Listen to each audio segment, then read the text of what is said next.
Hey everybody, Jay the Fish Guy here, and today is going to be the long overdue rack build video. We'll go in depth as far as the plans I used to build it, the paints that I use for not only the tanks but the rack itself, and the other accessories and equipment that I'm using to make all this happen.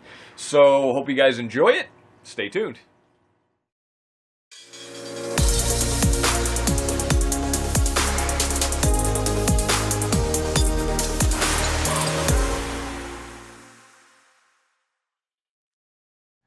Okay, so first off, I just wanted to show this picture, which gives you an idea of how all the pieces come together. So when I'm explaining it, piece by piece, you can see which ones I'm talking about. So it's a very, very simple design, one that I saw, I think it was on Ted Judy's YouTube, and kind of applied it to my, sizes and needs, but it was just a great idea. So you have three basic components. You have the vertical uprights in the four corners, and if you were to make a longer than 4-foot rack, I would probably suggest having another set of verticals in the middle. So instead of just on the four corners, you'd have the four corners and then two in the middle as well.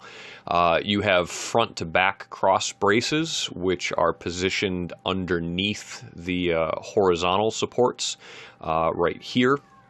And those just add some extra bracing. But if you notice, the verticals are actually notched to fit the horizontal cross pieces. So the brunt of the weight is actually being carried by the vertical pieces, and not a whole lot is being put on those front to back cross braces. It's there. I put them there just to have some extra support, as well as it keeps the vertical pieces together as well. So the tanks that I'm putting on here, obviously you guys know, are 10 gallons. They're only being supported on either side. You don't need braces running the long length of the tank, so they're only being supported here and here. All right, so let's move on to the next picture. All right, so here we have the four vertical uprights and the notches already cut out. So every rack is going to be slightly different depending on what you're doing for tanks. So the things that you really have to take into account is how tall the tanks are, and then how much space do you need between the tank and the next horizontal support so that you can actually reach into the tank, because that's an important factor. You need to be able to get in there, whether you're decorating, whether you're servicing filters, catching fish, what have you. You have to leave enough space, and each tank size is going to be a little bit different, and it's going to depend on how exactly you build the rack. So I went through ahead of time, and I've built a few racks before in the past. This is the first one with this design, but I knew roughly how much space I needed. There's a few things I would tweak, having built this one now, and with the tanks that I have, I would have probably given myself a little more space on the top row and a little less space on the 20 highs. The 20 highs I wasn't 100% on at the time because I didn't have the, I ended up putting those right on the ground, and I used foam board, and I didn't know quite how thick I was going to make the foam board, so that was another thing that was just, I didn't really know going into it. It all functions, it all works, but once you build one, you have a little better idea for the next one, and things that you'll play with for next time. Alright, so these are my horizontal supports, so the supports that are actually holding the tanks up. I ended up doing 7 of them, and I'll explain that. So I have 2 rows of tanks being supported by these supports, so there's 4. I wanted to tie in the top of the rack, so it all stays nice and tight and it doesn't want to wobble back and forth. So I had 2 for the top as well, and then I had 1 for the bottom in the back. So I didn't have a cross brace in the front. The tanks, again, are just literally sitting on the ground. And part of that, too, was I may take out the 20s and put in a 75. I want to be able to have the most flexibility as possible, and by having the bottom row just literally be on the ground, that allows me to do that. So again, these are the horizontal supports that are, for the most part, the ones that actually hold the tanks. And these are simply the front to back cross braces that ties everything together. Alright, so here I'm test fitting the tanks and have basically the front setup with 2 vertical pieces, 2 horizontal pieces, and just test fitting, making sure I got my measurements right. You don't have to cut it this close like I did, because these guys are snug in there. The reason I was doing it is because I was very, very limited for left to right space. So that's where this rack design really, really fit the bill, because as you can see, I only have the width of a, the skinny side of a 2x4 on each side of the tank, and that's it. That's the only thing sticking out on either side. So it was a great design, and I was happy that I found it. And like I said, you don't have to make it this tight. You can give a little more wiggle room. I can still take a tank out if I need to, if I have to drain one and take it off the rack. But again, it is pretty tight. So this was just making sure that everything was correct and that everything was going to fit the way I wanted it to. So here's a picture of the top of the rack. So this is showing you the top row, and then how I tied together the top of the rack as well with those cross braces front and back. This is one of the places that in hindsight I would have changed up a little bit. If you notice on the top braces, I've actually screwed them in at the same height as the front to back braces, and not realizing it at the time, that actually cut short how much space I had to reach into the tanks. Whereas if you look directly below right here, those cross braces are sitting on top of the front to back braces. So that buys me a whole nother 2x4 thickness of space, to be able to reach into the tanks. And, if I had thought about it, I would have made the verticals a little bit taller so that those braces at the top would have been able to sit at the same height. I guess in my head I was thinking that I'd be able to make use of the very tippy top and maybe put in another row of tanks, and I technically can. They would probably have to be 2.5s. I just don't know if I want to put tanks that high up. It makes it a necessity to be able to, you have to get up on a ladder to get up and to take a look at them, and, to feed them and observe them and all that good stuff. And I just don't know. I think I may end up just using the space for storage instead, which storage space is always at a premium in my little fish room. So that'll probably be what I end up doing with the space. Alright, so here we have some of the tanks on the rack, and then the 20s down below. You can see there's some extra space next to the 20s down there. They're a little bit smaller than 5 10-gallon tanks next to each other, which works out good, because I can swap around. I could do a whole nother setup of 10s down there. I could throw a 75 down below, so I have options, and that's really, for me, going to be great, because, in a few months' time, it'd be like, well, I have all these Angels. It might be nice to give them a bigger tank. I'll throw the 75 down there, or, I'll move the Angels into one of my other bigger tanks in the house.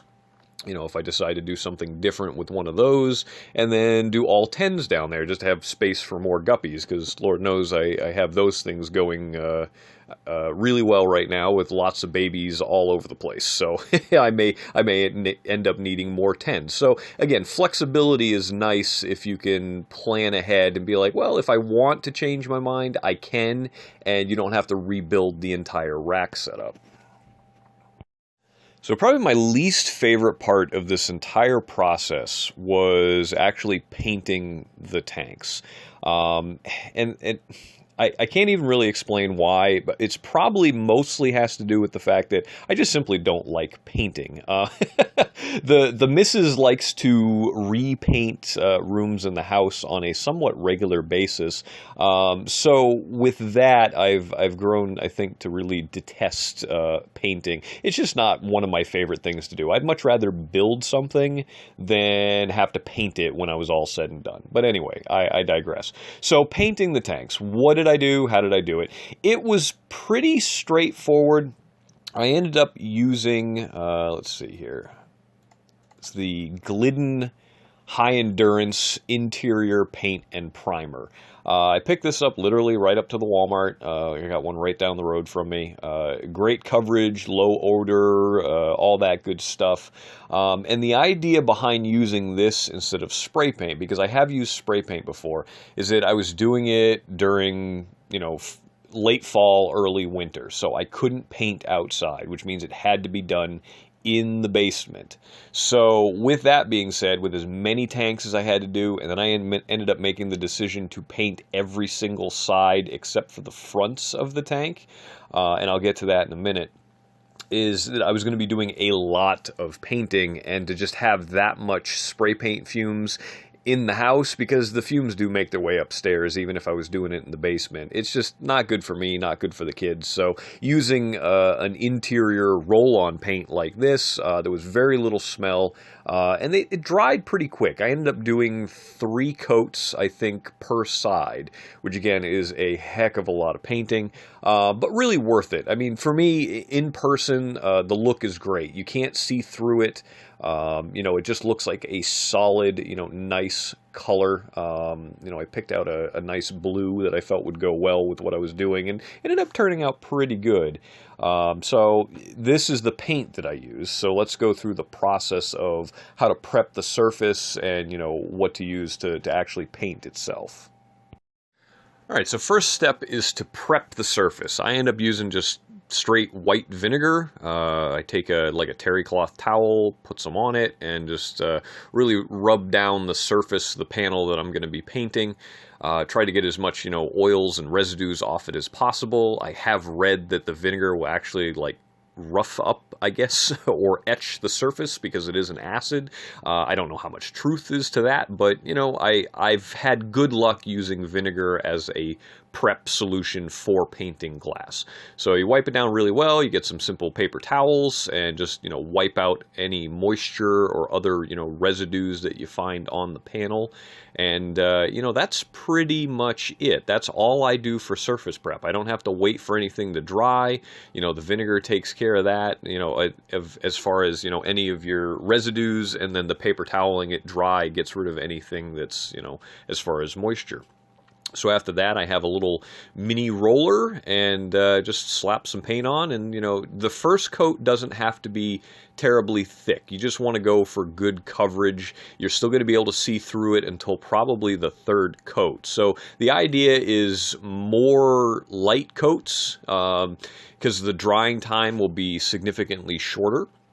And then that way you can do follow-up coats pretty quick. Usually I gave it about an hour, and by that time it would be dry enough completely through that when I put the next coat on, you didn't have any weird reactions, as far as it trying to peel the first layer back up.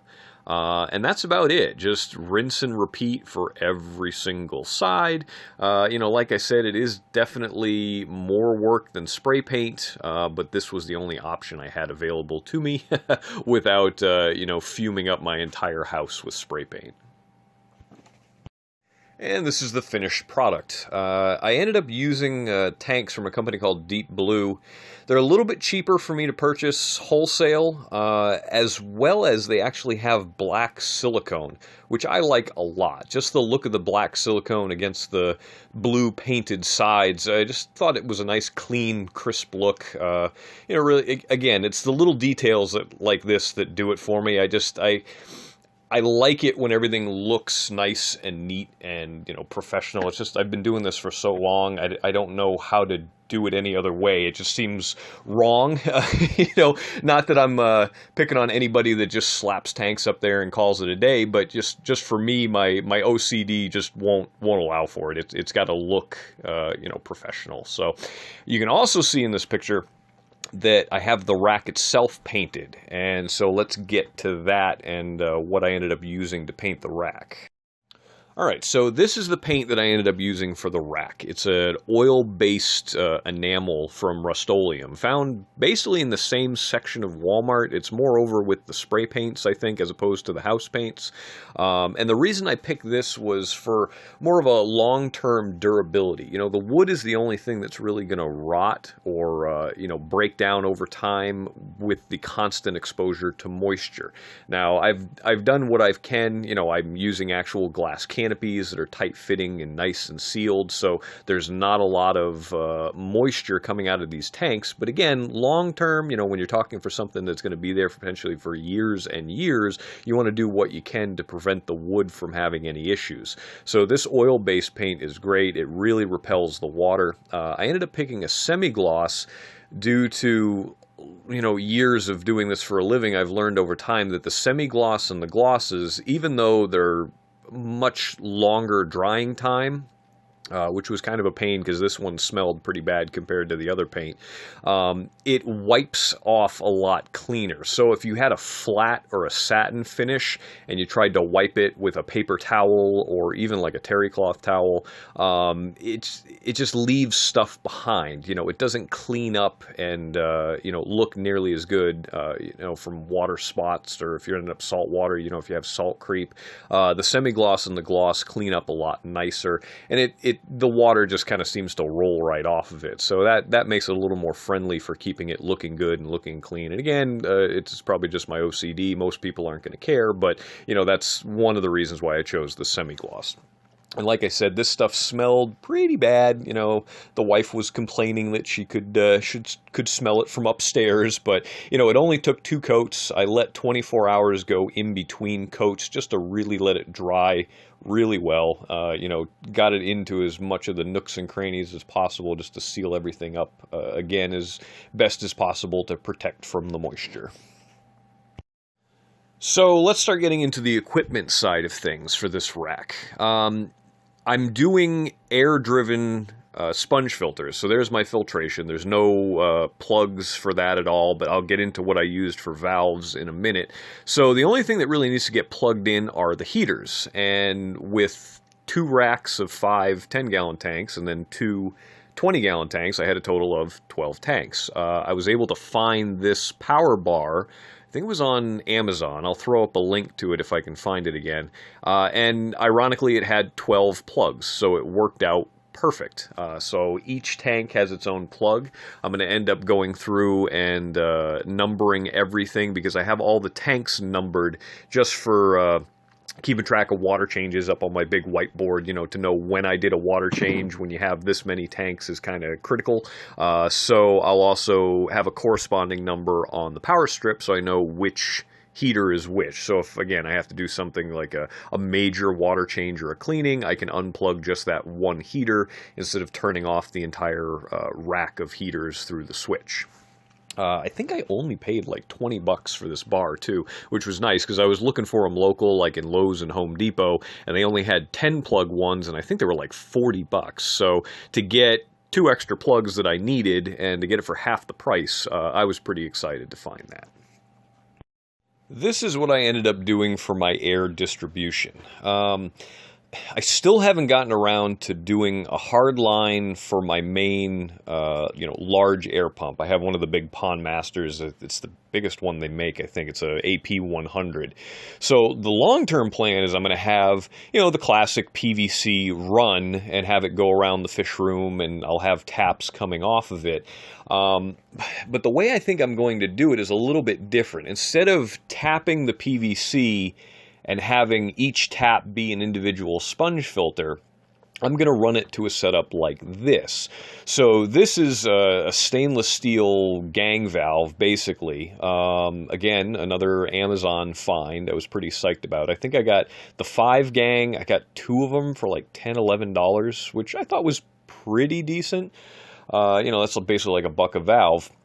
So what I have on the left and the right, that's the air line coming in to pressurize the gang valve, and then each line comes off of it to each, control for each filter. And the idea behind this was I could have the controls on each level of the rack, meaning so the middle rack has one of these 5-gang valves, the middle row. The top row has one of these 5-gang valves, and it's in correct order, meaning the left valve is the left tank, the middle valve is the middle tank, etc. So each row has the controls right at the row, and the bottom row, the 220s, I just simply have a 2 valve there. I may end up pushing that up to 4, because I might end up doing 2 sponge filters per tank, because I have a feeling those bottom tanks are going to be pretty heavily stocked, so I may want the additional filtration. So each row will need 2 feed lines. And, the idea behind that is just redundancy for me. If one tap happens to fail or close or what have you, the other one is still feeding pressure to it. And it's just pretty simple to do. So each row will get 2 lines coming to it, and then, when I build the next rack, that rack will be the same idea. I just like the idea of having the controls right there, as opposed to having to get a ladder and go up near the ceiling, and then, having so many taps all in a row, and then making sure to have them numbered and correlated and all that good stuff. This just seemed easier for me to do.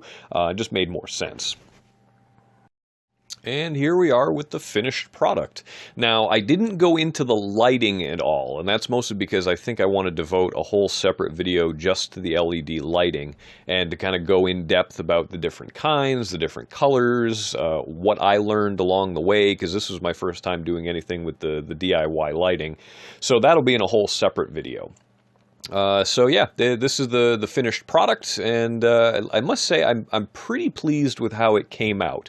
Functionality, it's been pretty much completed for a couple of weeks now. All the rows have been up and running, had my power strip, the airline tubing, everything's been the same now, the way I hope to keep it, for a couple of weeks. And having lived with it for a couple of weeks, it works pretty well.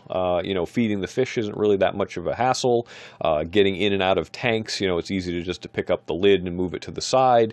The airline valves have been perfect, even though they were pretty inexpensive. The quality seems there. They seem to be holding their flow well. There's no leaking that I can tell. They pressurize well, and I can turn them all off, and I don't hear any leaking around the valves. The heights on all the tanks work out pretty well. Like I said, that top row, I would have liked to have seen that cross brace be another, 3 inches higher. It's a little tight getting like a specimen cup in and out of there if I need to catch something or take some water out. But other than that, I've been pretty happy with it. So if I had to make another one, it would be very, very similar in design, and the only thing I think I would change is the heights of a couple of things. But so if you guys have any questions, be sure to let me know. If you want specific specs, what are the actual dimensions that I used for this, if you actually want to, carbon copy, cut and paste, do the same exact thing that I did, I'd be happy to get those specs to you. Just let me know down in the comments section. But overall, I think that about covers everything. Thanks a lot for watching, guys, and we'll catch you on the next one.